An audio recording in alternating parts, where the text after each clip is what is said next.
Hi, a very good evening to all of you. How are you all? I'm fine and I hope the same from you. Today, I want to bring home one point, rather a concept, rather a very old saying.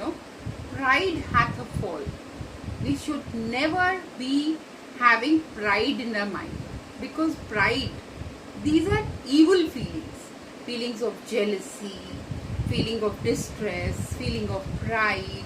All these things are not good for humans, and these feelings have a fall, definitely. So we should shun away these kinds of feelings from our lives.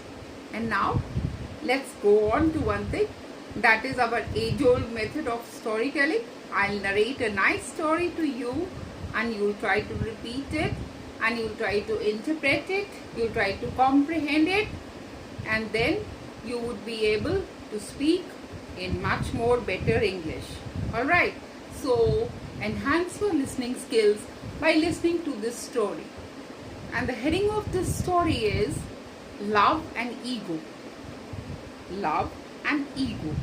Now once what happened, Love was living in the forest, and there in the forest there were many other feelings also which were coexisting, were living with love in that forest, like compassion, like happiness, like joy, like sorrow, like misery, like pain, feelings of both sides, feelings of happiness as well as feelings of unhappiness. They were all together peacefully coexisting with each other along with love, and they were living in the forest.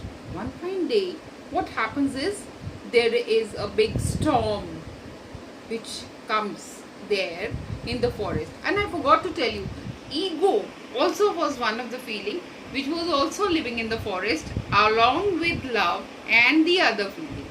So when the storm comes, what happens is that all the feelings, they get petrified, they get scared, they get emotionally charged, and they start running from one direction to the other.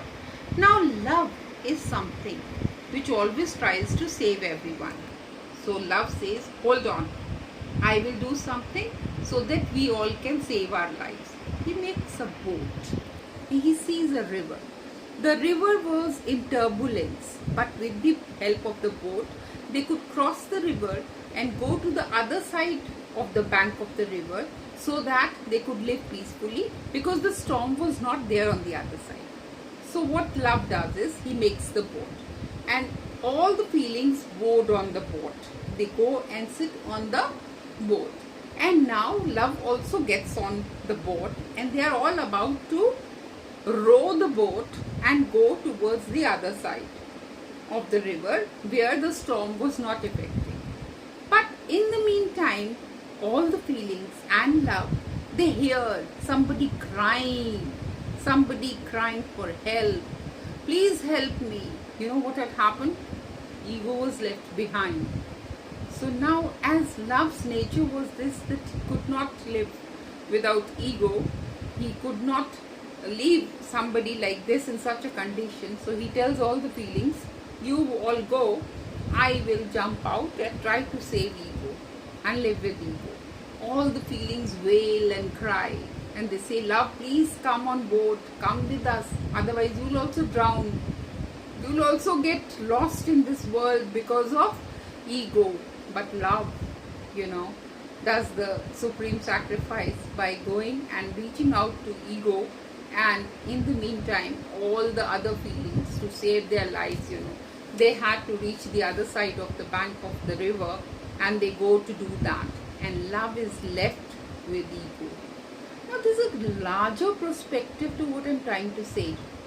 That is, let the E of ego go, because ego otherwise does not let you grow, does not let you prosper, does not let you be happy. You lose all the peace of mind when ego comes in between anything and everything. So the gist of this story, or rather the moral of this story, in a way is, pride hath a fall. We should let our ego, we should not let ego with us, otherwise we'll also fall trap too, as love did.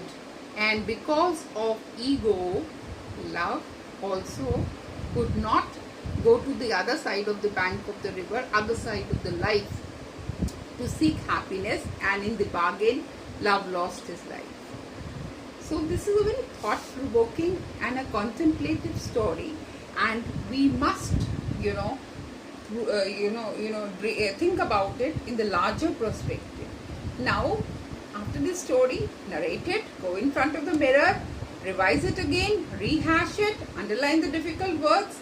Just see how I have manipulated the words and how I have maneuvered over the whole story. And now I'm trying to explain something to you. In this way, your conversation skills are going to enhance, and it's going to be one more feather in your cap after this story.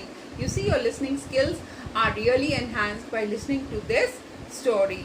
And always, all the 4 skills of English: keep reading, keep writing, keep listening, and ultimately you'll start speaking. All the very best to you. Take care. Have a nice day. Thank you.